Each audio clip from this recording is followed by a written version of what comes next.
throughout the years. Her classes are about hands-on activities, learning process, and sharing new goals and ideas.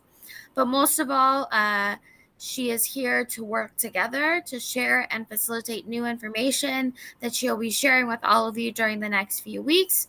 And remember, let's put our knowledge to work together. So, Martina, would you like to introduce yourself? Yes, good morning, everybody. Welcome to the how to keep the food safe for our family, especially through this time that we're going with this illness that is happening right now. Okay, you know that we have to keep the food safe. And in order to keep the food safe, we have to do different things. When we have to wash our hands, can you give me some examples on when we have to wash our hands? When you After you are touch pet, Yeah, and if we have a pet at home, it's very important to wash our hands when you are going to prepare food. Good example. Okay. after combing your hair or coming in from outside. Yes. And sometimes we think that it's only when we are fixing the food or when we go to the bathroom and things like that.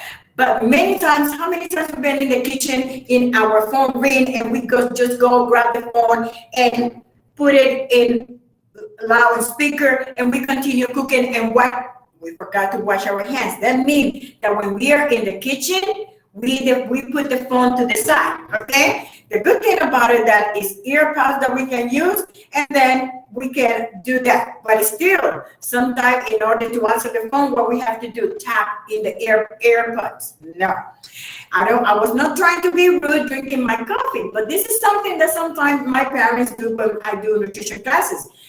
We're fixing a recipe. Oh, I want to have some coffee. They go grab some coffee and come back and start helping us. And sometimes, many times, I have to tell them, no, you need to go and wash your hands. And sometimes they're looking at me, yes. Every time that you touch something that is not food, you need to wash your hands. And the same thing when we go through the slices, I'm going to explain each one of you, each one of them, what is the reason of. I'm not trying to say we have to go crazy in the kitchen, but just to have a balance when we do that. And that's our goal, just to have a balance. For 39 years, and trust me, you can ask my coworkers, you can ask my parents, and one emphasis that I always do is the food safety, because I know how bad food safety can be on us. And I don't know how many of you have been in the situation that we've been going to the emergency room with a stomach ache. What is the question that we usually ask us?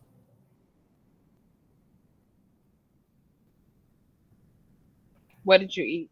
What kind of food you had? Because it's not what we call a stomach flu, it's called food poisoning. That's why they add that question now when we go to the emergency room. Okay, Marcia?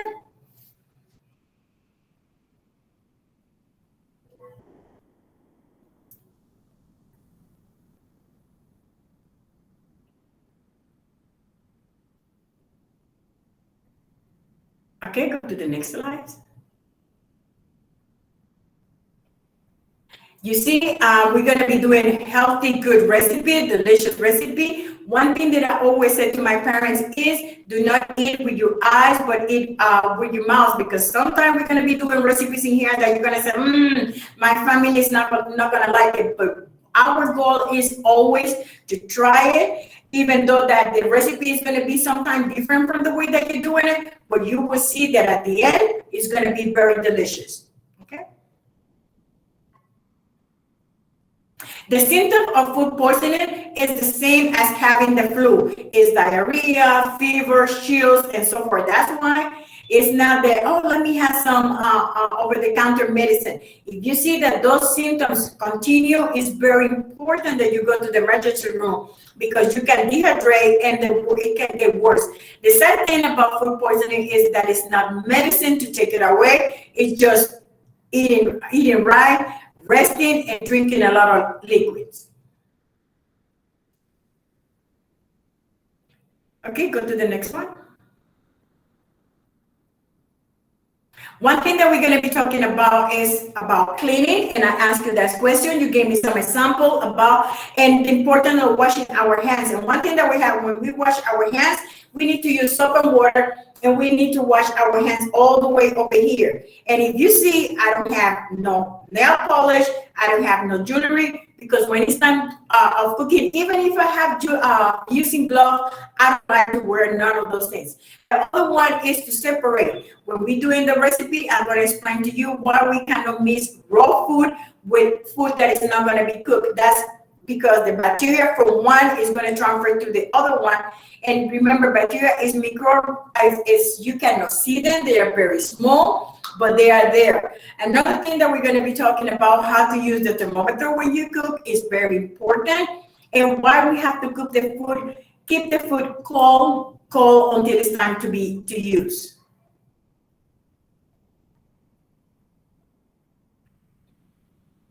Let me ask you some question now, and let's see how good is our knowledge.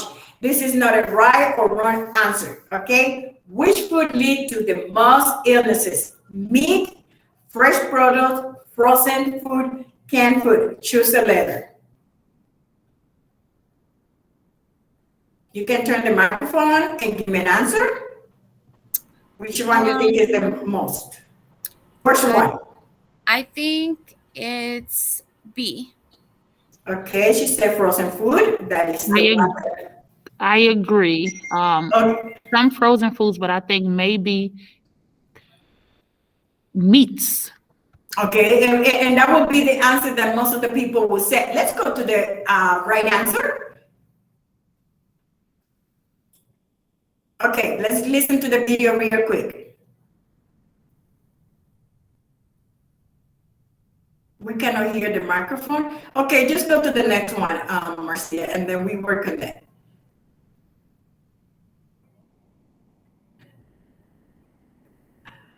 The one is meats and fresh produce. Not frozen, even though that sometimes the frozen are defrosted and they're frozen in bed, but the one that said meat is very important because remember it's raw and we have to cook it in the proper way when we are doing it. That's why we use thermometer. And fresh fruit, because remember it's a lot of people touching the food. It's one fresh product that many times when people go to the store, they taste it to see if it's very sweet. Can you guess which one it is? And you see almost everybody doing that. They clean it on their clothes and they taste it to make sure that when they get it, which one do you think it is?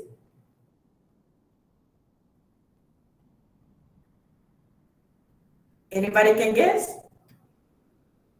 The one that people try the most is the grapes. That's why, no. When you go to the store, you get your fresh produce, you put them up. When you get home, that's when you clean them up before you use them. Okay, let's go to the next one.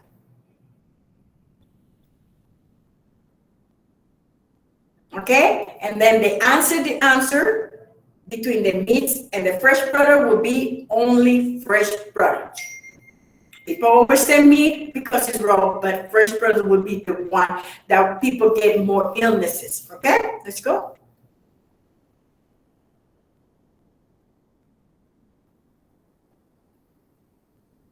You know that annually is a lot of people that get sick with food poisoning. And this is annually, okay? They said that A, 1 billion, B, 48 billion, C, 340,000, D, 1.4 million. What number do you think the people will suffer more of food-borne illnesses? I think 1.4 million, so D. Okay. Anybody else have a different answer? Okay, let's go to I'm sorry, go ahead. I apologize. Nobody probably said C, 340,000. Okay, let's go and see. Go to the other one because we cannot hear the tape right now. Based on the data from the Center of Disease Control and Prevention. How many people do you think suffer from foodborne illnesses every year? Is between B, 48 million, and D, 1 million. The answer would be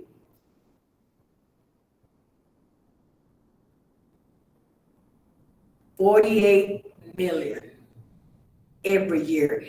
That's why they add that question into the emergency room. What kind of food you ate? Because many times it's the diarrhea, the fever, the chills come from the food that we ate. Not only outside, but many times the way that we prepare that food at home.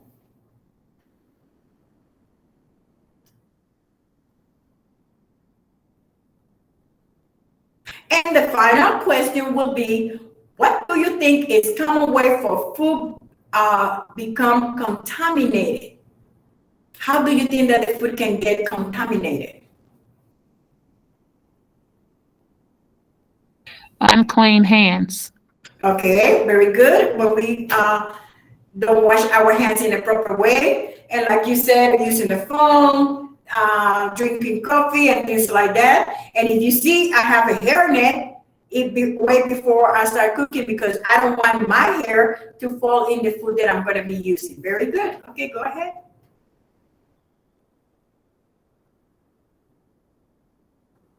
Go to the next one. Okay. And like you did it, improper hand washing. And sometimes when we ask our children, do you wash your hands? This is what they do. Let me use my granddaughter example, but she wash her hands. Michaela, did you wash your hands? And they go like this. They look at the hands and they say, yes. You know, they have to look at the hands, make sure that the hands are clean, and then they show it to you. That when they do those things, they are telling you they forgot to wash their hands. Okay? And that's how I learned that they forgot to wash their hands. Okay, go to the next one.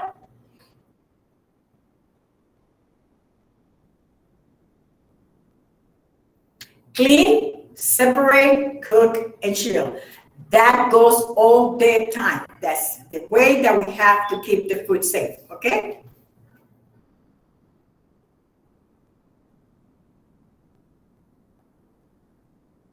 Germs are everywhere, okay? And sometimes we shouldn't be having the house 100% clean, but keep it clean, okay? And especially with the children, we need to make that basic. One thing that I did when I had my children small and I have to change the diaper, I always carry a bag to put the diaper, even if we have number one or number two, I always carry wipes or hand sanitizer because many times I didn't have a chance to wash my hands, but that was a way to prevent illnesses from me and illnesses from my family. That was one thing that I always did, and that's one thing that I always share with my parents.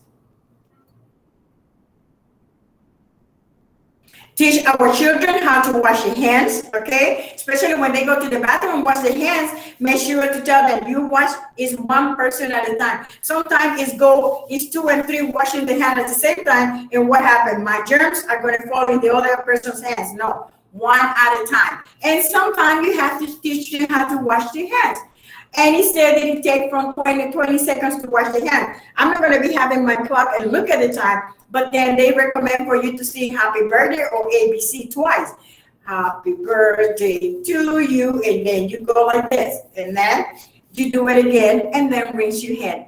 But you're not going to go and dry your hands on your clothes. Make sure that you have a napkin, dry your hands first, and then close the water.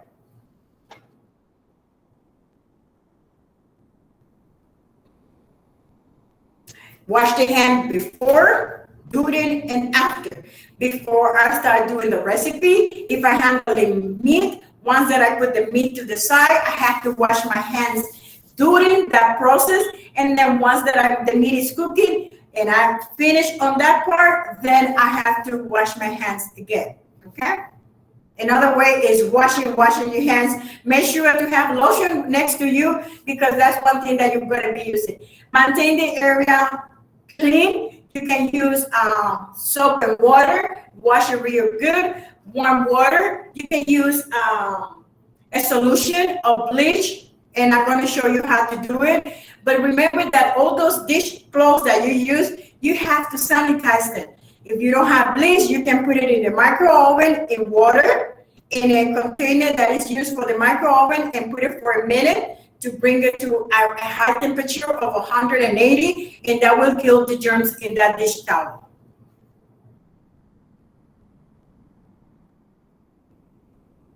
And I'm going to show you how to do a solution of, okay? Just make sure that when you do that solution, you have to name it, okay? And in this case, I have this bottle, but I put the name in here. And what I'm going to do, I'm going to put a plastic on the front, okay?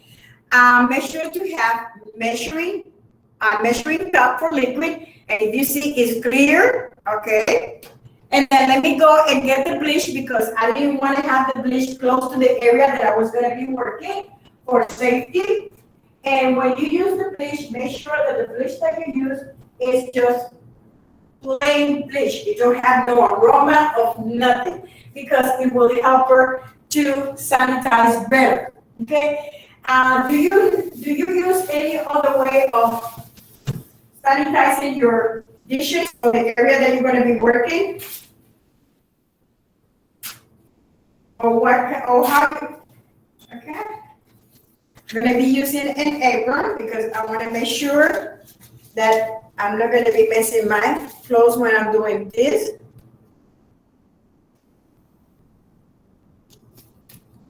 And you will be surprised how much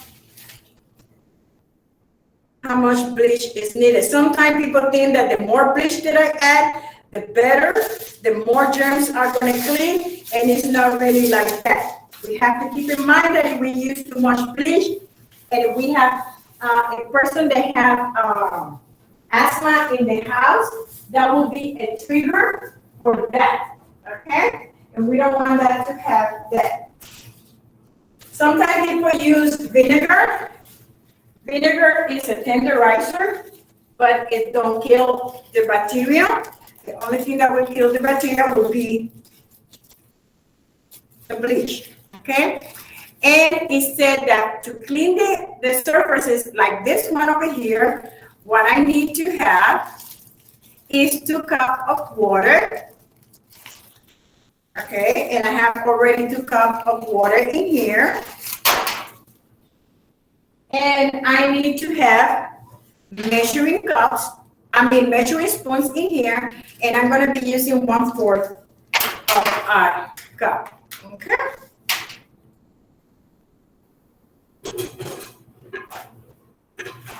And this solution, you have to change it every day.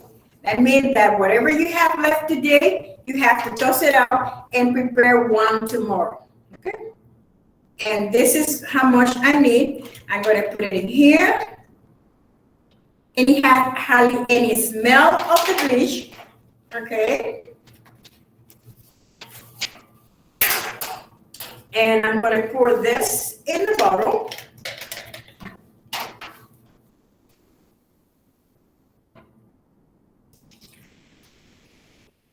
And this is the only amount that I need. This is strong enough to sanitize the areas that you're going to be working, okay? That means that when I'm ready to do my class in here, I could use this with no problem whatsoever, okay? And then if I'm doing washing the dishes, it said that I need 1 gallon of water to 1 tablespoon, which is this one over here. You see how big it is? And I'm going to put it in that gallon of water and wash the dishes, okay? But I'm not going to mix it with the soap. I have to wash the dishes in soap and water. I'm going to rinse them, and in the last water, that's when I add the bleach based on the instruction. And then you just change it as often, depending how many dishes do you have. Questions so far? Unless that you have a dishwasher at home, then you don't need to add bleach because the temperature is going to go over 180 and that will kill the germs. That's the only time that you don't use the bleach. But you never combine the bleach with the soap because it's not going to kill no bacteria, no germs. Okay? All right. You have question, please? Be free to ask. Go ahead to the next one.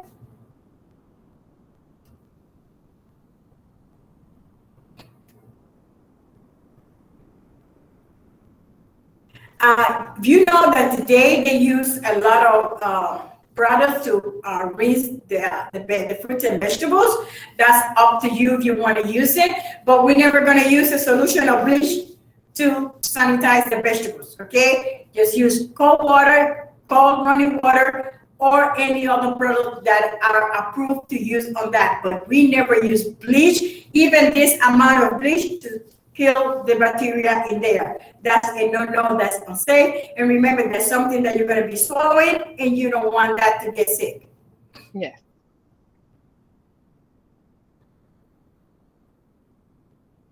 And again, all will be clean, separate, cook, and chill. We did the clean. Let's see how we're gonna do the separate. Use different type of cutting boards. I have different type of cutting board with different colors. And that would be a way that you said, okay, this one is for vegetable, this one is for meat, this one is for fruit, and you're not gonna cross-contaminate no type of food. Use different utensils. Use separate place for raw food and cooked food. One thing that I do is that when I go to the store, I put the raw food all the way on the bottom of the refrigerator and put it on in the same bag, and I put it inside an aluminum tray just to make sure to keep the rest of the area safe. Still in the same package, but that's a habit that I don't do many times. Next one. This is a typical example that many people do, that they have the raw food on top, which is going to be dripping in the vegetables, that some of them you're going to be cooking, that some of them you're not going to be cooking, and even if you rinse them, the bacteria is still there and it's going to be harmful to our body. Next.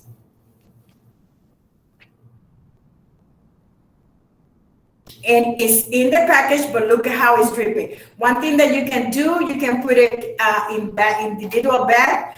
I personally don't do that. What I do is that I put the vegetables in one area and the meat in another area. And one thing that I do is that when I buy my meat, I make sure that that day, as soon as I get home, I put them in Ziploc bag and freezing bag, and I put them away. I don't give them no time whatsoever to put it in the refrigerator. Maybe I put it for a few minutes when I'm doing something, but I put them right away in the freezer, okay? But it's important to keep them separate, okay? And if you see, many times people do that. They're cutting the meat, they're cutting the apple, and just to give you an example, even if you're gonna be using the apple in a recipe with the meat, excuse me, using the apple with the meat, keep in mind that the temperature of cooking the meat is one, and the temperature of cooking the apple is going to be a different one. That means that it's no possibility that even though that is cooked, we're going to kill the bacteria in either one of them if we don't cook it in a proper way and separate them in a proper way.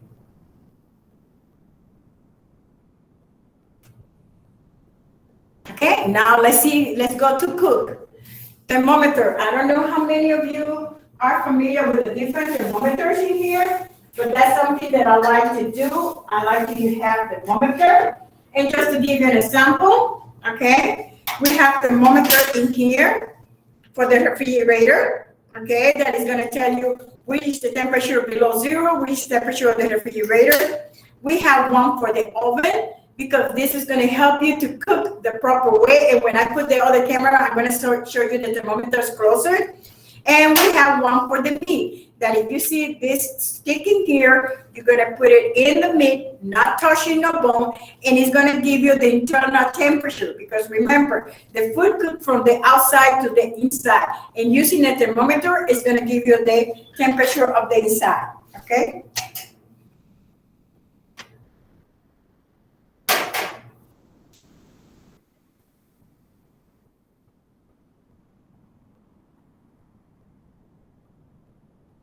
Who are the people that we have to be very careful?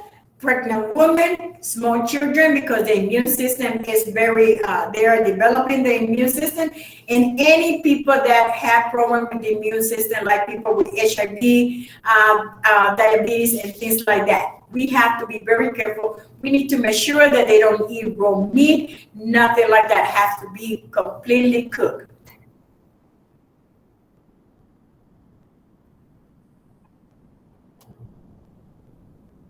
Now we're going to talk about how to keep the food cold, okay? Make sure that the temperature in your refrigerator is the right one. I have one thermometer in my refrigerator, okay? Because sometimes we think that it's cold enough. No, don't overload the refrigerator, because when you put too much food in the refrigerator, the air don't circulate and the food have the tendency to get spoiled faster. You don't want that. Okay, and we never use the refrigerator to cool down any food, because what it's going to do is going to warm the refrigerator and it's going to do harm to the rest of the food. Okay.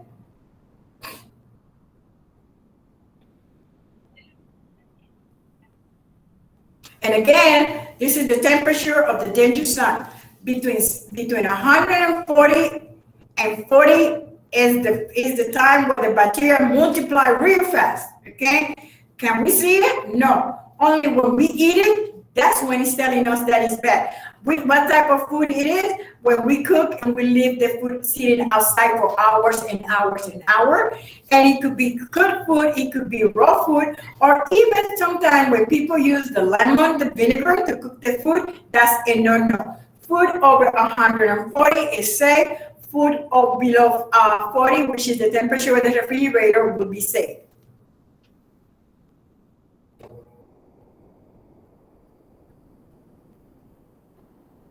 Now we're going to talk about proper food storage. Like I said, don't overload, don't overpack the refrigerator.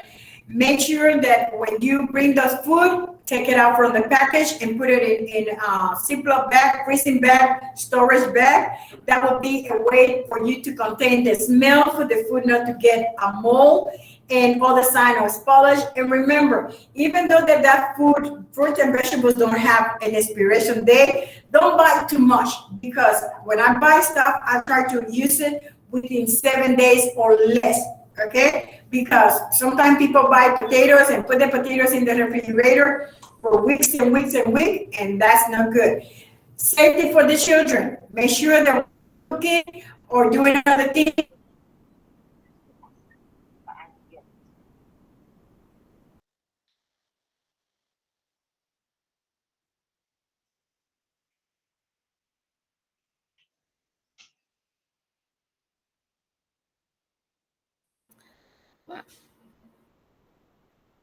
Because Martina, at you went that on age, mute. they want to see, they Martina, want we to lost grab, you. and if it's something hot, that's where it goes.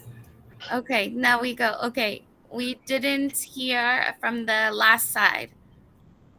We didn't hear you. The signal is jacked up. Okay, which one you want me to do? The one where the kid was trying to pick up the cup? Yes. Okay, can you put it where the kid was getting the cup? Okay. Is it there? Yes, ma'am, thank you. Okay, this is what happened when we're doing Zoom and Google Meet and that. Exactly. Safety is, oh, yes, safety is very important. I have a grandchild that is 1 year old, and one thing that I have to do, I love to cook in the front of the stove. I have to move the stuff, the pots to the back, use the back. I have to put those lock that you put on the knob of the stove, because it's now he like to play with that, and like that child is doing, they see something and they want to grab it. We have to think about keep our home not only safe regarding food, but safe for our children regarding something that can harmful them. Invite your children to the kitchen. Don't keep them away. That's something that is very important. If you want them to eat more, invite them to the kitchen. Put them, let's do this vegetable. And if they're too small to use a knife, they can use the hands. It's so much that they can do. But always keep in mind washing the hands and the safety when they're helping you. Okay?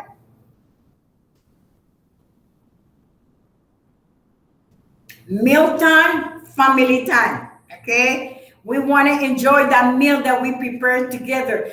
Not only that way, but make sure that that food is safe. That when you're fixing that food, it's together. For when I finish, it's time to eat. And sometimes after we finish eating, we don't feel with the energy to go and put it away. I recommend for you to do it right away because when we do that, it's a way to keep the food safe.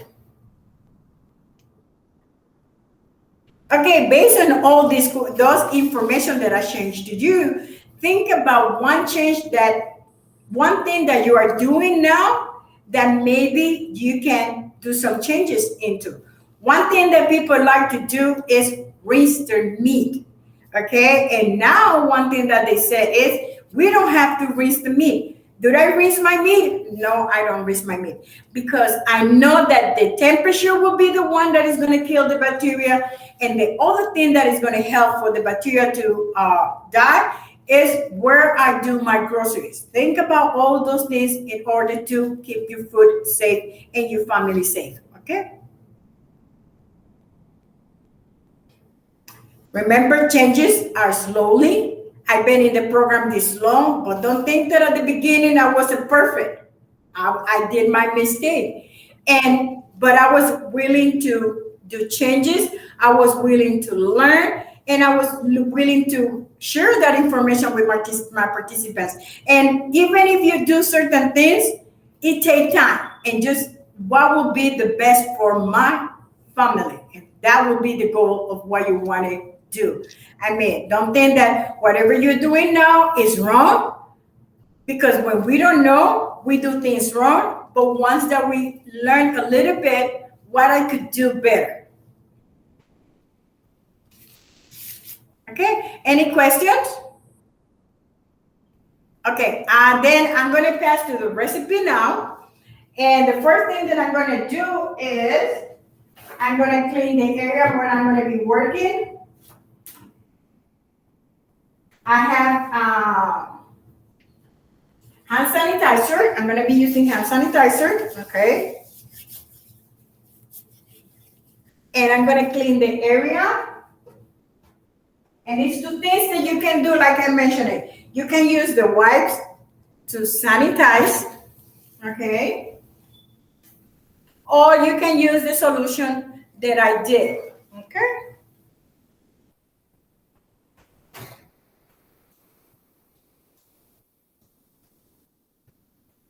Okay.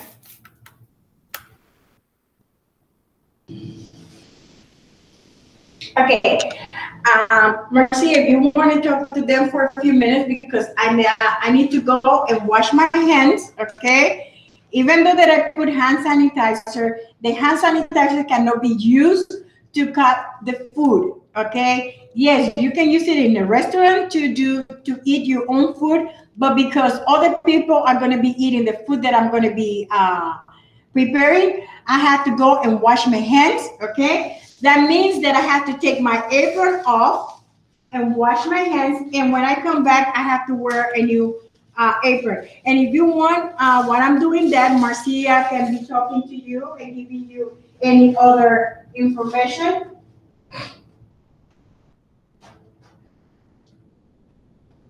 Well, hello. I wanted to know if there were any questions that would probably or possibly be posed, if there were any answers that you all would have, you as the facilitators would have, or questions that you think parents would ask in a session like this.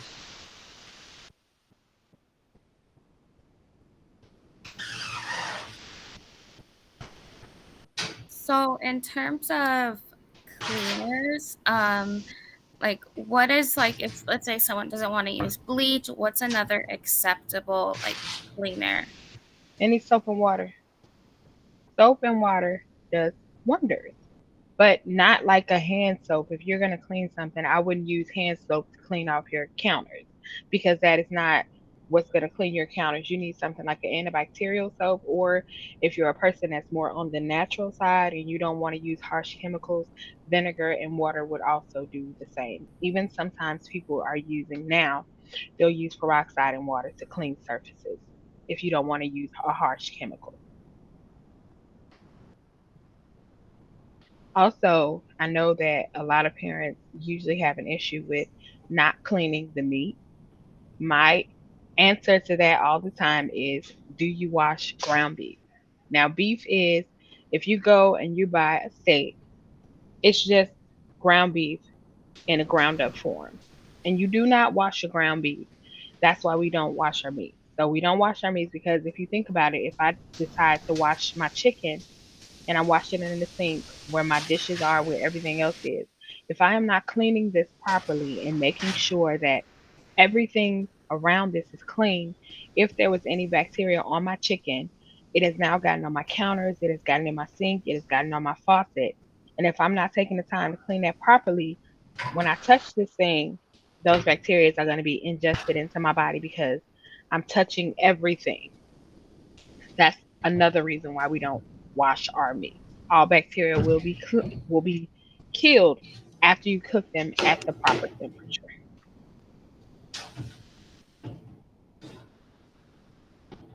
Were there Yeah, any other questions?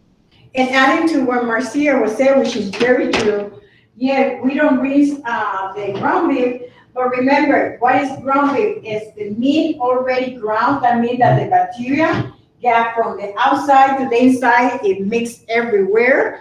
We have to be very careful. That's why we have to cook it at the right temperature when we do that. And they don't recommend for to use to do raw meat or have to be completely well done. Okay. Any other questions that you have?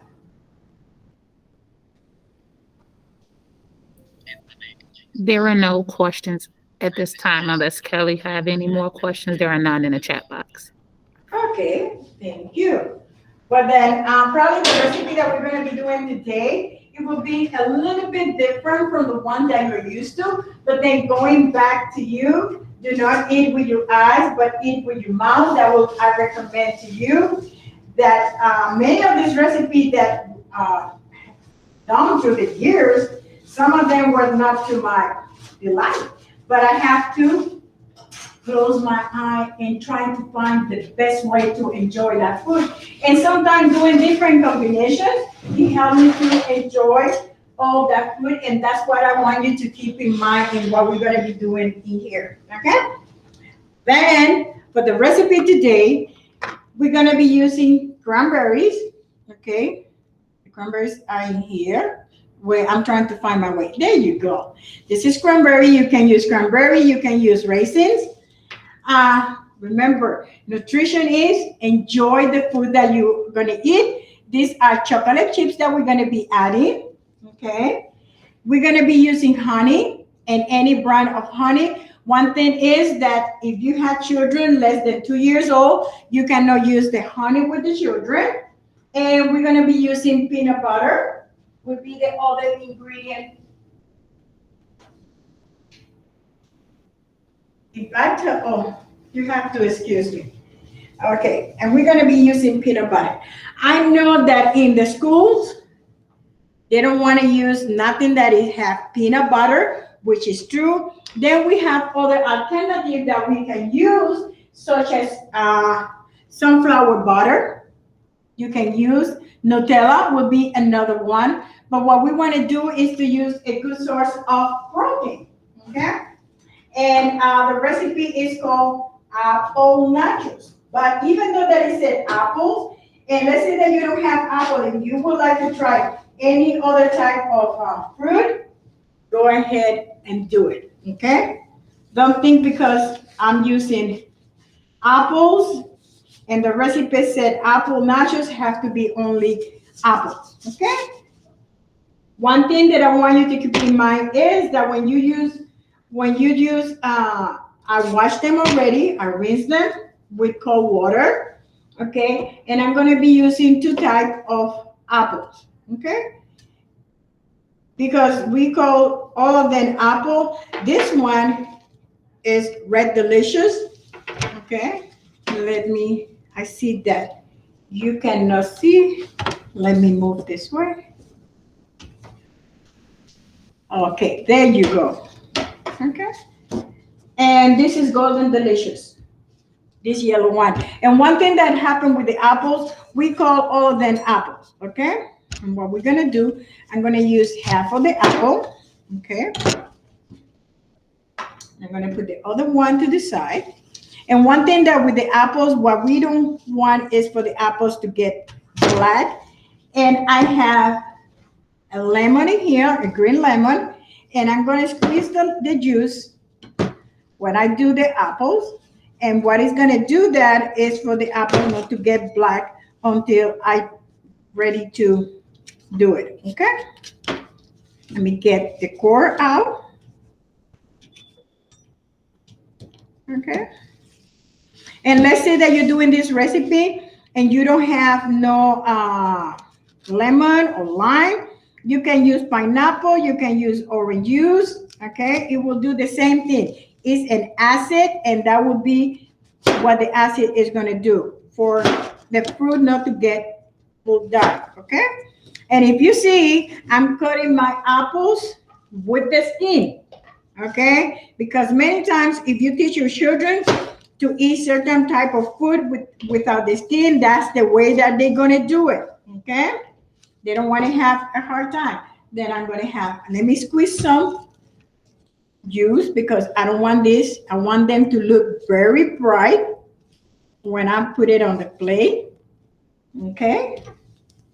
Then I'm gonna do now half of the red one because I want the apples to look beautiful, have two type of color, okay? And remember, not all apples have the same flavor. Some of them are crunchy, some of them are sweet, okay? And most of the time when kids eat the apple with the skin, it's once a year. When is that time that they eat the apples? Once a year with no problem. They eat that skin. Can When there's you? caramel on it. Yes. And and, that time is out. We're fast approaching Halloween. Caramel and apples. yes. Well, then keep in mind that this is a recipe you can do with them, okay? And not only that, the reason that we're using apple is because this is the season for the apples, okay? Fall is the season that you're gonna see apples on sale, very inexpensive, okay? My grandson is 1 year, and sometimes we give them apples with the skin, and he shoot, but he's learning to eat it with the skin, okay? And let me put again, I squeeze a little bit of lemon juice, okay? Okay. Oh, my phone, I forgot to, I was using my phone for example, and I have my phone on. I have to squeeze it. And what we're gonna do now is that we're gonna put the apples, okay, on the plate. You're gonna put them, you can put one color, alternate the colors, okay? Alternate the colors, okay? And it's no science on this, okay? You're gonna put it the easy way for you. If you wanna put it like this, you can do it like this. If you wanna and then just put it like this for you too, okay? You don't need to have too much of a science when you do this.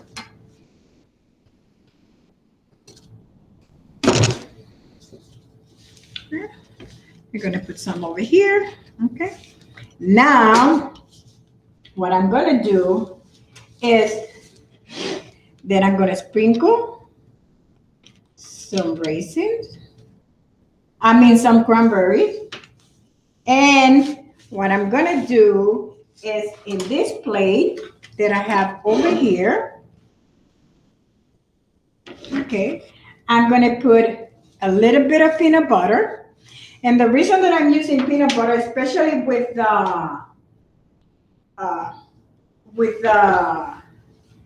this recipe, is peanut butter is a protein. And what the protein is going to do when you're eating a snack that don't have protein, you're not going to be hungry when you eat it, okay? And what I'm going to do is pour a little bit of peanut butter in here, okay? Gonna make sure. One thing that you can do is that you can put it in the micro oven to make it more liquid. Okay, but like I said, if I was in the school, I would use other. And what you're gonna do, you're gonna let it fall like this to fall in all of them. Okay.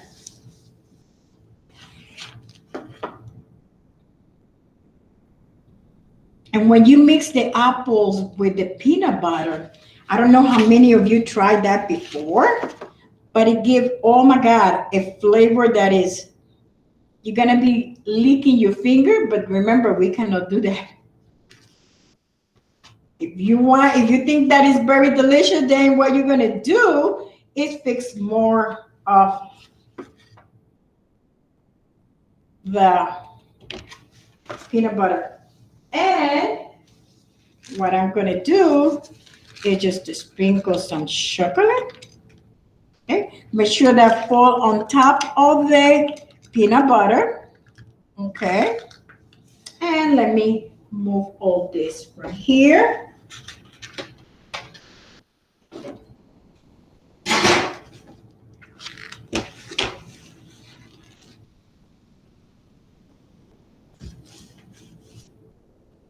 Okay. And this will be the finished product. Okay. If you want, you can add some, if you like coconut, you can sprinkle some coconut on top.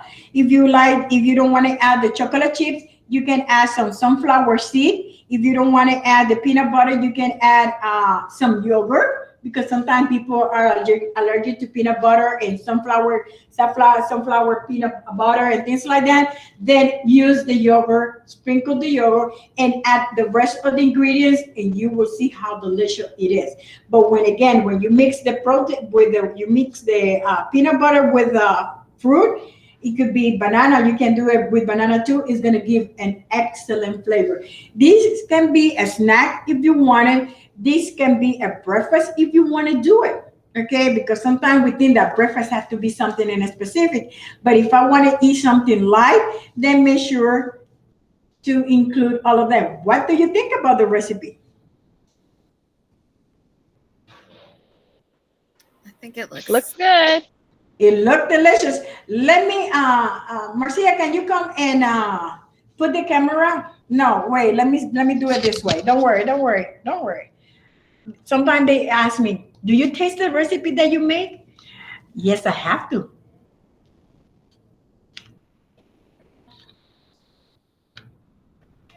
Delicious. I got some soul food in my mouth. Okay. Thank you. Any question? Any comments that you want to share? I just think it looks so delicious. Thank you so much for It sharing.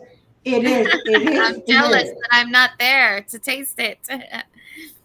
I'm not gonna do something that I don't think that is good for my parents. That's one thing that I do. When I do recipes, I try to make sure to get familiar with the neighborhood that I'm going to be working, because that's going to give me idea what type of recipe that would be more to their taste. And I know that this one would be more to their taste in any neighborhood that I work.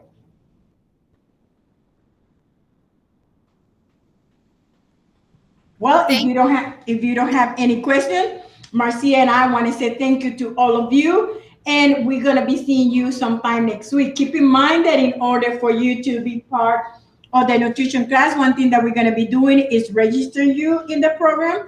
And once that you complete all the series, you will get a certificate and in recognition of your participation, and a cooking book and a calendar. Thank you so much for sharing that delicious, delicious recipe. Again, I am sad that I'm not there with you so I could taste it. This will be the calendar, And this will be a recipe book that all the participants will receive once they complete the series of the nutrition classes. Fantastic. So thank you so much again for being here with us and sharing the recipe. We look forward to the rest of the recipes that you're going to share with us. You're making me hungry now. But again, thank you so much to Martina for joining us today. And thank you to Marcia for joining us today and helping us in the background. So with that, I'm going to close out today's session. Again, thank you so much for joining us, and we look forward to seeing you next week.